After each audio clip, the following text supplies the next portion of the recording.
अस्सलाम वालेकुम। बहुत सब्र किया हमने, लेकिन आखिर हद होती है। इब्तिदा में जब DGISI की तैनाती के मामले को मुतनाज़ा बनाया गया तो सब कुछ जानते हुए भी 2-3 दिन के लिए हम खामोश रहे, क्योंकि इस तरह के मामलात को मौज़ूई बहस बनाने से मुल्की इदारों का फ़ायदा नहीं बल्कि नुकसान होता है। लेकिन जब इस मामले को तूल दिया गया तो फिर हमें भी इस पर बोलना पड़ा मजबूरन, लेकिन बात हम इशारों के नायों में कर रहे थे। लेकिन वज़ीर-ए-आज़म इमरान खान साहब अभी तक बाज नहीं आ रहे हैं, और शायद उनकी अपनी ख्वाहिश और कोशिश ये है कि ये मामला इसी तरह तूल पकड़ता रहे ताकि उनके जो असल मसाइल है इस दौरान उससे तवज्जो हटी रहे। ज़ाहिर है कि इमरान खान साहब, हम सब जानते हैं कि कुछ मामलात में, बल्कि हर मामले में नहायत शफ़ाक वाक़या हुए हैं। अब ज़ाहिर है कि अगर ये इशू ना होता तो पंडोरा लीक्स में जो उनके वज़रा के नाम आए थे तो उस हवाले से सवाल उठाए जाते, मीडिया में उसका ज़िक्र होता। लेकिन जब से ये इशू आया है तो वो सब कुछ मीडिया से गायब हो गया है। फिर इसी तरह इस दौरान उन्होंने एहतिसाब के कानून में अपनी मर्ज़ी के मुताबिक तरामीम कर ली, अपने आप को, अपने वज़रा को, अपनी पूरी हुकूमत को एहतिसाब के अमल से मुबर्रा करवा दिया, आर्डिनेंस जारी कर दिया। उस पर भी बहुत ले दे होनी थी। तो इमरान खान साहब को ये भी फ़ायदा जा रहा है कि सारा मीडिया इसी इशू में उलझा हुआ है।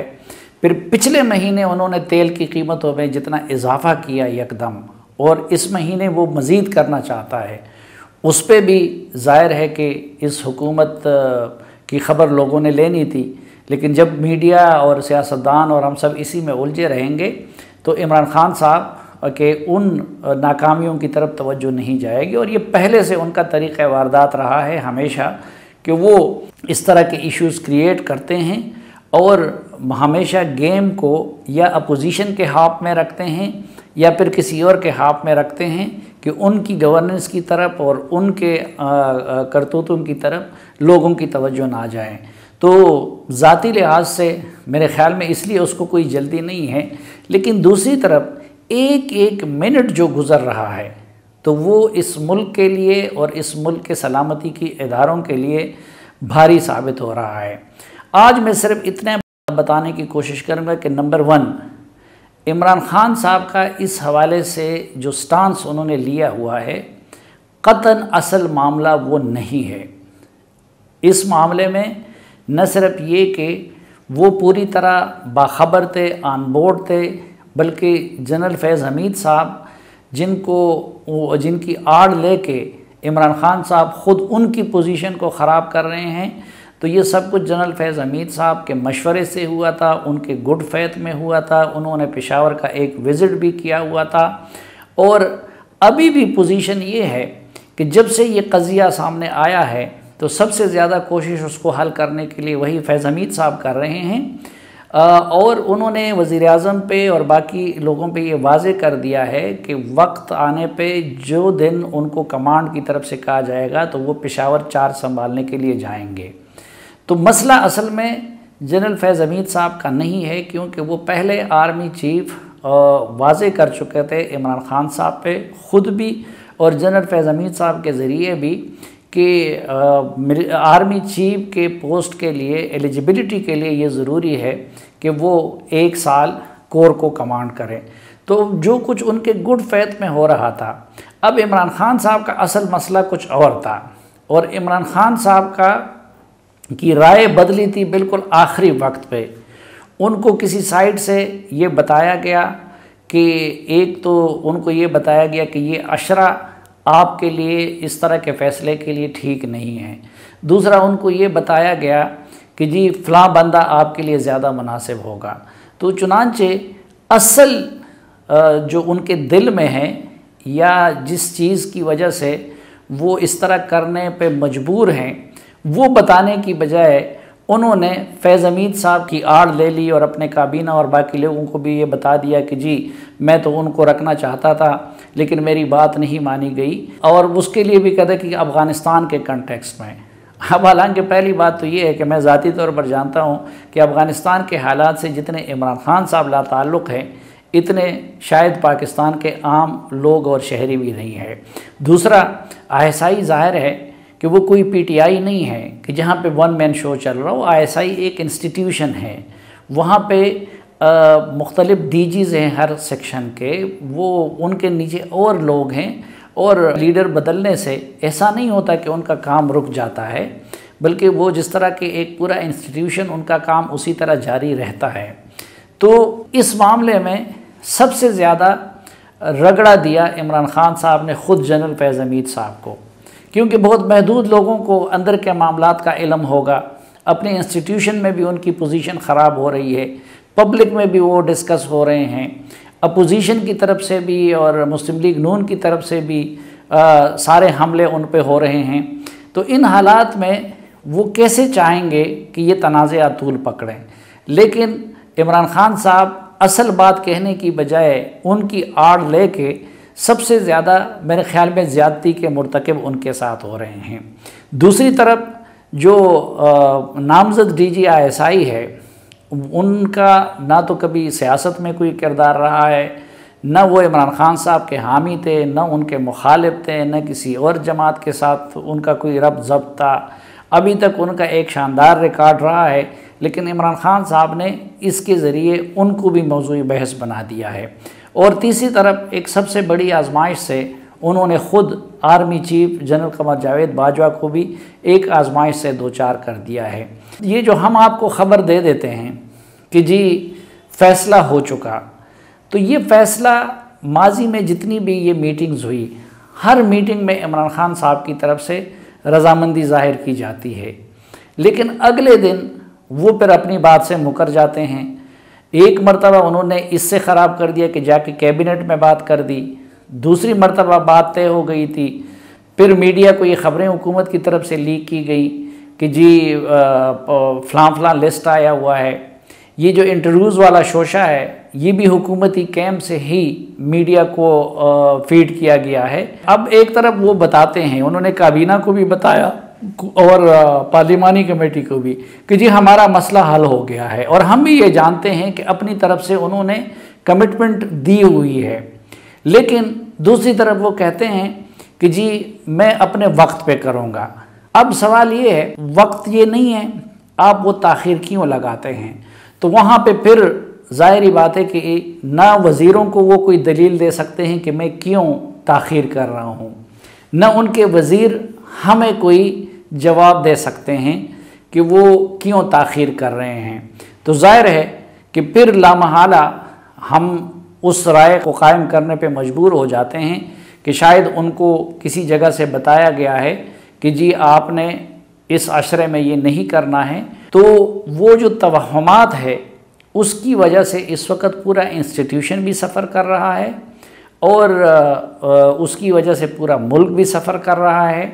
ये दो सवाल हमने कई वज़ीरों से पूछा, कई मुशीरों से पूछा, और आज भी हम ये पूछना चाहते हैं, अगर कोई किसी वज़ीर में जुर्रत है तो वो इस सवाल का एक कन्विंसिंग जवाब दे दे। एक ये कि वज़ीर-ए-आज़म बनने के बाद इमरान खान साहब जनाज़ों पे क्यों नहीं जा रहे हैं, उस रोज़ वो डॉक्टर कदीर के जनाजे पे क्यों नहीं गए। और दूसरा, जब ये हुकूमत ख़ुद कह रही है और हमारी भी इत्तलाहात ये है कि बुनियादी रोड मैप पे इत्तेफाक हो चुका है मिलिट्री लीडरशिप के साथ, तो फिर इस ताख़ीर की मंतिक और लॉजिक क्या है? क्योंकि हर बंदा ये समझता है कि एक एक दिन वो बारी साबित हो रहा है इंस्टीट्यूशन के लिए, या वो मजबूर है या फिर ये है कि वो इंटेंशनली ये चाहते हैं कि इस तनाज़े की वजह से खुदा न खास्ता इदारे कमज़ोर हो जाएं, फिर दूसरे मतलब हम उसका यही निकालेंगे, या फिर ये है कि यही हिकमत अमली होगी कि इसके ज़रिए उनकी असल नाकामियों से पे पर्दा पड़ा रहे।